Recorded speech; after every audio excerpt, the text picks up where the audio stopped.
Plankton बढ़ाने का चक्कर में मैक्सिमम फार्मर क्या करते हैं, सिर्फ यूरिया दे देते हैं तालाब में, नहीं तो यूरिया का हाई डोज यूज करते हैं। तो जिस तालाब में सिर्फ ओनली यूरिया का उपयोग होता है या हाई डोज यूरिया का यूज होता है, उस तालाब में आप देखेंगे कि सालों भर कोई ना कोई प्रॉब्लम मछली को पीछे ही नहीं छोड़ता, मछली को पीछे लगा ही रहता है। और इसका कारण खुद हम है। जी हाँ दोस्तों, आज इस छोटे की वीडियो से माध्यम से मैं एक अवेयरनेस बिल्डअप करने का कोशिश कर रहा हूँ फार्मरों के लिए। हाई डोज भी यूरिया यूज आप मत कीजिए। क्या क्या हो सकता है आप खुद सुन लीजिए, आपको खुद ही पता चल जाएगा। और एक छोटा सा निवेदन है कि उन फार्मरों के लिए शेयर कीजिए जो फार्मरों के पास अभी तक ये इंफॉर्मेशन नहीं है। जी हाँ दोस्तों, तो चलिए शुरू करते हैं आज का टॉपिक। नमस्कार दोस्तों, मैं शिवाजी, वेलकम टू बांग्ला की शिकमार। मेरा जो बिजनेस है वो है मछली का सीटों का। हम सभी प्रकार का मछली बीज all over India basis delivery करते हैं और इस यूट्यूब चैनल के माध्यम से बहुत सारे इंफॉर्मेशन और ट्रिक्स मछली पालन के ऊपर लगातार अपलोडिंग करने का कोशिश करते हैं, जिससे फार्मरों को सुविधा मिले। इस वीडियो में जो भी सारा कॉजेस मैं डिस्कस करूंगा, उसका हर कॉज के पीछे एक साइंटिफिक रीजन है। मैं वो अगर डिस्कस करने जाऊं तो ये वीडियो 4-5 घंटे का हो जाएगा। तो मैं सीधी फार्मर के मुद्दे पर आ जाता हूं कि सिर्फ यूरिया या हाई डोज यूरिया आप अगर तालाब में यूज कर रहे हो तो आपका तालाब में क्या क्या प्रॉब्लम हो सकता है। देखिए दोस्तों, यूरिया स्पेसिफिकली हम यूज करते हैं फाइटोप्लैंक्टन ग्रो करने के लिए, हमको सभी को पता है।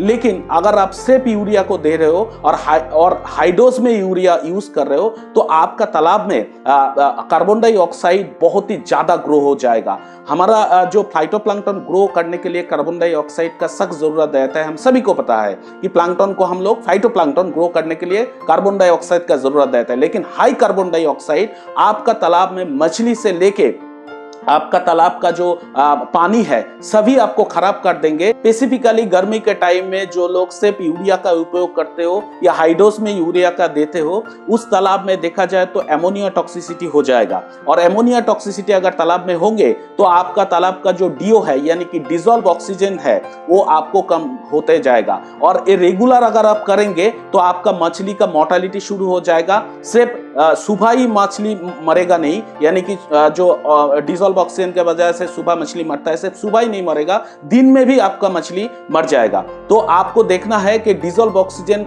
कम नहीं होना चाहिए, यानी कि सही रहे तो आपको एमोनिया भी ठीक रहेगा। कुछ तालाब ऐसे होता है जिसके पानी बदलना का कोई सुविधा नहीं है, पौंड सुखा के पौंड प्रिपरेशन करना मुश्किल है। और ऐसे तालाब, पुराना तालाब में देखा जाए तो अगर आप हाई डोज और आप सिर्फ यूरिया का यूज कर रहे हो तो आपका जो मिट्टी है वो और भी ब्लैकिश हो जाएगा और साथ ही साथ ग्रे और ब्लैकिश दोनों ही हो जाएगा।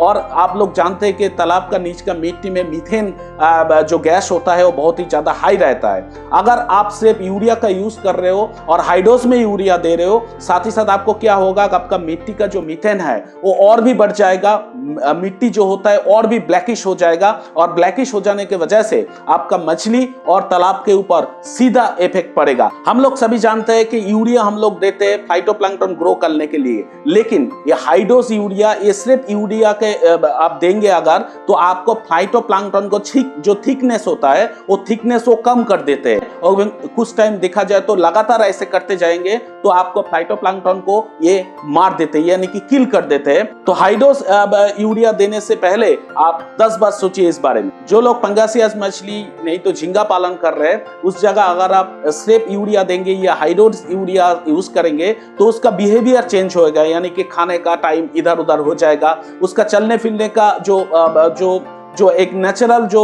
रिदम होता है वो चेंज हो जाएगा, यानी कि इसको फिजियोलॉजिकल प्रॉब्लम हो जाएगा। और ये फिजियोलॉजिकल प्रॉब्लम के वजह से आपका तालाब का मछली का ग्रो होना बहुत ही कम हो जाएगा। हम लोग जानते हैं कि हमारा जो तालाब है उस तालाब में नेचुरली कुछ अच्छा बैक्टीरिया होता है, तालाब में यानी कि मिट्टी में भी होता है और पानी में भी होता है, जो हमारा मछली पालन के लिए बहुत ही अच्छा होता है। बाहर से मैं प्रोबायोटिक का नहीं बात कर रहा हूँ, जो नेचुरली ग्रो होता है। लेकिन अगर आप हाई डोज यूरिया यूज कर रहे हो और सिंगल अप यूरिया यूज कर रहे हो तो ये जो अच्छा बैक्टीरिया है जो आपका मछली पालन के लिए बहुत ही अच्छा है वो आपको किल कर देंगे, यानी कि मार देते हैं हाई डोज यूरिया।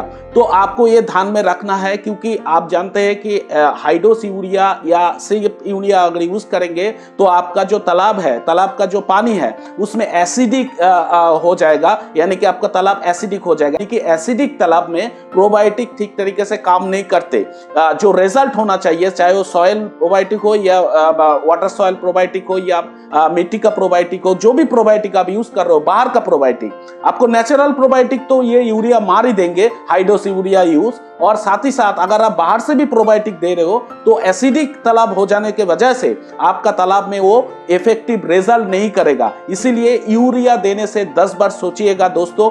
हम लोग जब भी मछली पालन करते हैं गांव में, तो हर फार्मर के पास ऐसे मशीनरीज नहीं रहते कि हमको पता चले कि हमारा तालाब टॉक्सिसिटी हुआ है, हमारा तालाब में पानी ठीक है कि नहीं, पानी सुस्त है कि नहीं। हर टाइम में मापने का कोई मशीनरीज हमारे पास नहीं रहता है, जो हम लोग देहाती तौर पे हम लोग मछली पालन करते हैं। तो ये अंदाजा लगाना बहुत ही मुश्किल हो जाता है फार्मर के लिए। लेकिन prevention is better than cure. अगर आप जानेंगे कि आपको खाद जो यूज कर रहे हो उसका डोज क्या होना चाहिए, वो कैसे देना है, तो आपको ये ज्यादा देखने का जरूरत नहीं रहेगा। जी हाँ दोस्तों, आपके पास कोई मशीनरीज ना हो तो भी चलेगा। तो आपको देखना है ये जो यूरिया आप यूज कर रहे हो ये सही मात्रा में, सही डोज में यूज हो, और आपको किसी किसी के साथ इसको मिला के देना है, ये आपको जानना है। तो ये जानने के बाद अगर आप करेंगे तो आपका जो तालाब है, तालाब बहुत ही सुस्त रहेगा, यानी कि पानी ठीक रहेगा, मिट्टी ठीक रहेगा। पानी और मिट्टी अगर ठीक रहे तो जैसी बात है आपका मछली बहुत अच्छा ग्रो करेगा और आपको बहुत सारे बीमारी का सामना नहीं करना पड़ेगा। तो मैं ये छोटे से वीडियो के माध्यम से मैं कुछ पॉइंट निकालने का कोशिश किया कि हाई डोज यूरिया यूज और सिंगल यूरिया यूज करने से आपका तालाब में क्या क्या प्रॉब्लम हो सकता है। तो आप देखिएगा दोस्तों, अगर आप डीएपी भी इसमें लगाएंगे यूरिया के साथ तो 50-50 आप डीएपी 50 आप यूरिया यूज कीजिए। देखिए डीएपी में भी आपको यूरिया का कंपोनेंट है, इसीलिए आपको जानना है सबसे पहले कि डोज क्या होना चाहिए, महीनों का डोज क्या होना चाहिए, तालाब प्रिपरेशन का डोज क्या होना चाहिए, यूरिया किसी किसी के साथ मिलाना है। तो आपको ध्यान में एक रखना है कि यूरिया सिर्फ हम लोग ना दे, हम लोगों को प्लैंकटन भी ग्रो करना है, इसीलिए यूरिया का सही डोज जान के हम लोग किस किस के साथ मिला के देना है। और अगर आप मिला के देंगे एक कंपोनेंट बन जाएगा तो आपको तालाब भी ठीक रहेगा, आपका मछली के ऊपर उम्मीद करता हूँ कोई प्रॉब्लम नहीं आएगा। मेरा प्लैंकटन बनाने का बहुत सारे तरीका मैंने ऑलरेडी अपलोड कर दिया है मेरा चैनल में, आप देख सकते हो। वो देख के आप वही कंपोनेंट लगा के आप मछली पालन कीजिए। सिर्फ यूरिया को यूज मत कीजिए, हाई डोज यूरिया को यूज मत कीजिए। मैं इस उम्मीद के साथ विदा लेता हूं कि आप रेक्टिफाई करके आगे जाके जो नया सीजन आ रहा है 2024, आगे जाके आप और भी अच्छा मछली पालन करेंगे और ये सब छोटा छोटा जो मिस्टेक है ये रेक्टिफाई करके आपका तालाब और भी अच्छा बनाएंगे, आपका मछली पालन और भी साकार बनाएंगे। आज विदा लेते, सब अच्छे रहिए, सुस्त रहिए, खुश रहिए। नमस्कार, जय हिंद।